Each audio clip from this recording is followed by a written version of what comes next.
Messages from Shaltazar. Remember who you came here to be. Greetings, dear ones. We are Shaltazar, the Gavish Baninu, the energy of 33, the Master Teacher, and the energy of 44, the Master Healer. There is something we wish to speak to you about that quietly shapes your world, your relationships, and what you believe is possible for your own life.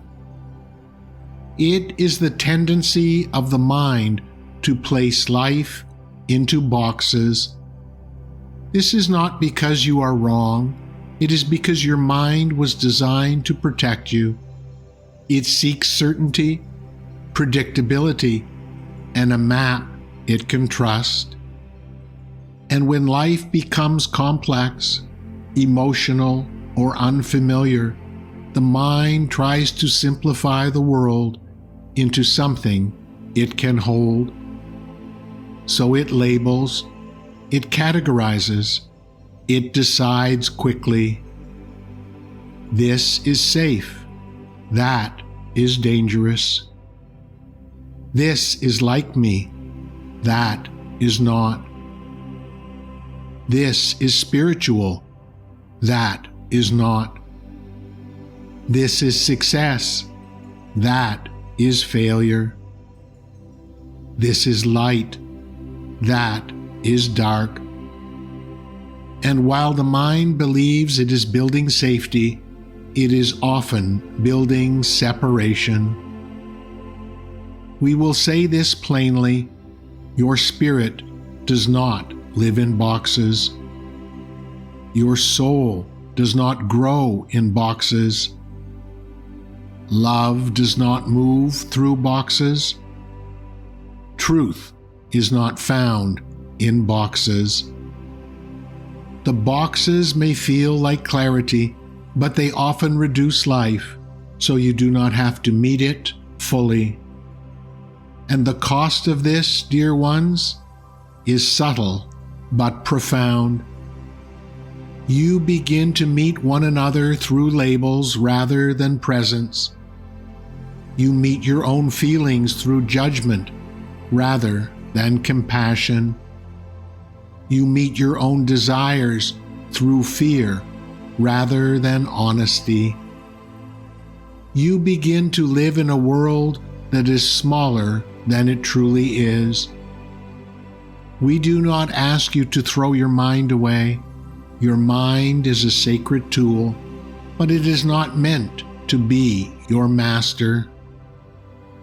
When your mind becomes the master, you begin to confuse certainty with truth.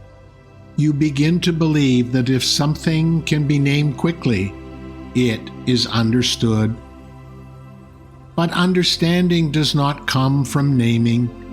Understanding comes from presence. Understanding comes from listening. Understanding comes from staying with what is real long enough for your heart to recognize what is true. This is why so many of you feel tired, not because you are doing too much, but because you are holding too tightly. You are holding tightly to ideas of who you must be. You are holding tightly to stories about who others are. You are holding tightly to how life should unfold. And the tighter you hold, the more life will feel as though it is slipping away. Now let us speak to something deeper that lives within the human experience. You have sensed that there are different propensities within human beings.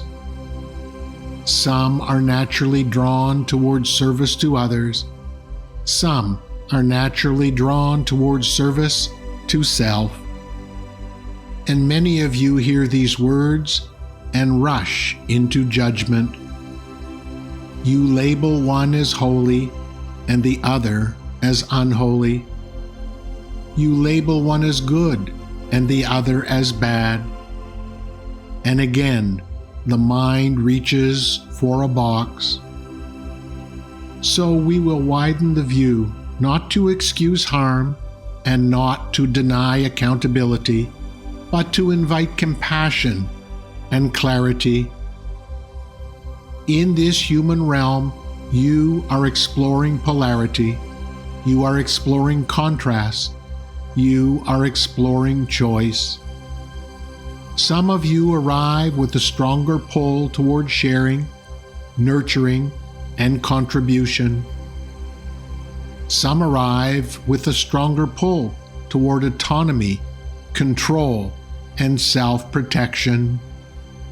These tendencies exist along a spectrum. They can be shaped by pain. They can be softened by love.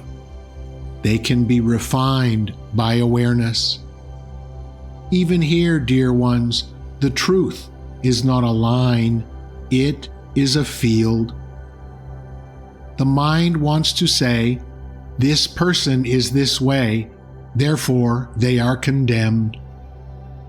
But we tell you, there are hearts that have been hardened and then softened by one moment of truth, one loss, one act of love, one mirror they could not ignore.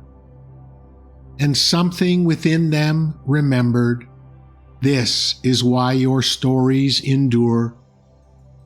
The one who chased the spotlight can discover it did not warm them. The one who demanded applause can realize they were starving for love. We are not saying this always happens. We are saying it is always possible, because no propensity is stronger than the presence of the divine within you. And here's a truth that brings many of you relief. Even if you arrive with certain tendencies, you live on a planet of free choice. You are not prisoners of your wiring. You are not permanently defined by your past. You are always one honest choice away from returning to your center. Now, many of you who are drawn to service to others carry a quiet wound. You have learned to shrink your truth to avoid conflict. You have learned to soften your voice to keep the peace. You have learned to become agreeable to feel safe. And then you wonder why you are tired. You wonder why your spirit feels distant. Dear ones, this is not because you are broken. It is because you have confused being loving with being invisible. Love is not self-denial. Love is not pretending. Love is not abandoning yourself. True service to others includes one essential truth. You must always be in service to what is true within you. Because when you abandon your truth, you do not become more loving. You become divided. And division is never the path to unity. Now look at your world as it is. You see intensity. You see performance. You see polarization. You see people who appear to be rewarded for selfishness, and you wonder if the light is winning. And we will say this clearly: contrary to what you see around you, the light is rising. And yes, when an old paradigm is losing its hold, it can become loud. Fear does not leave quietly. It tries to convince you that truth is dangerous.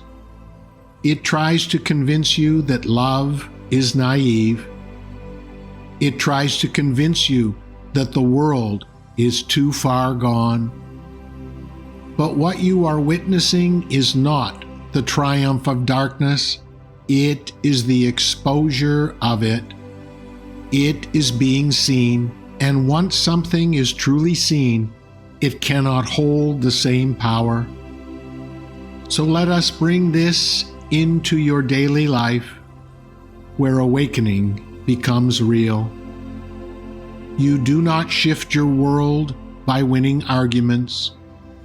You shift your world in the quiet moments where you stop performing. You shift your world when you tell the truth gently. You shift your world when you release a label and replace it with curiosity. You shift your world when you notice your mind reaching for a box and you choose presence instead. So the next time your mind says, "I already know what this means," pause. Ask yourself honestly, am I seeking truth right now, or am I seeking safety? Am I meeting this moment with my heart or with my old conditioning? Then choose one small act of alignment. Speak one sentence that is real. Set one boundary with kindness. Offer one act of service that does not require you to disappear. This is how your world changes, not through grand declarations, through daily devotion to what is true. And we will leave you with this: you are not here to create a life that looks impressive. You are here to create a life that feels honest. You are here to live a life where your soul can breathe. You are here to remember home. And home, dear ones, is not a place you earn by being perfect. Home is what you remember when you stop pretending. Home is what you feel when you soften the armour. Home is what returns when you stop dividing the world into boxes and begin to meet life as it is. We bring you this message from a place of love. Our love for you is everlasting and unconditional. And we ask you now, gently but firmly, to stop abandoning yourself, because the world does not need a more polished version of you. The world needs the real you. And when you live as the real you, you become a living invitation. You remind others that they too can choose the light without needing to win. This is how unity is built, one honest human being at a time, one courageous choice at a time, one heart opening at a time.